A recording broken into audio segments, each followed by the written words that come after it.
In today's video, I'm going to teach you how to export a table from Google BigQuery to Google Cloud Storage. Whether you're managing big data or simply need to store your table safely in the cloud, this step-by-step process will guide you through it with ease. So, let's dive right into it. First, you'll want to open your browser and search for the Google Cloud Console. It's your gateway to managing all of your Google Cloud resources.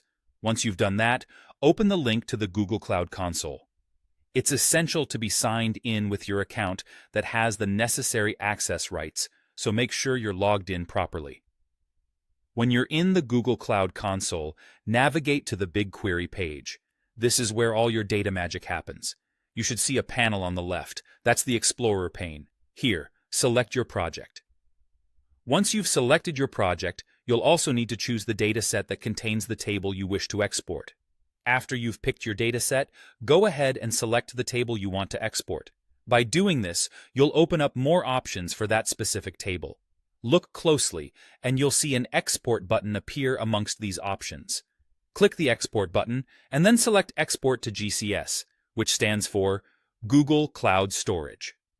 This is exactly where we're going to send your table data.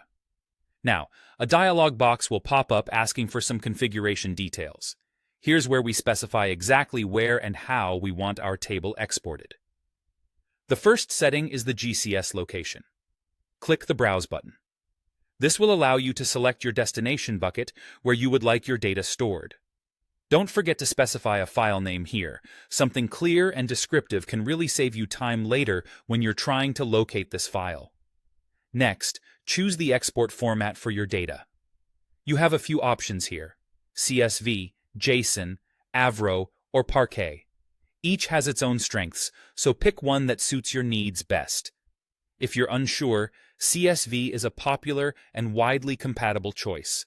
After that, you have the option to select a compression type. This is particularly useful if you want to save space. You can choose between gzip or none.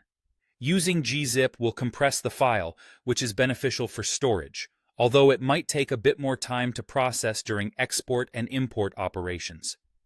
Once all your settings are configured and you're satisfied, go ahead and click Export to start the job. You'll see a notification letting you know that your export has begun.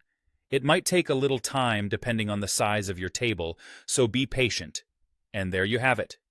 You've successfully exported a table from Google BigQuery to Google Cloud Storage. This powerful capability allows you to manage and store vast amounts of data efficiently and effectively. Thanks for joining me today, and don't forget to check out our other videos for more tutorials on maximizing your Google Cloud tools.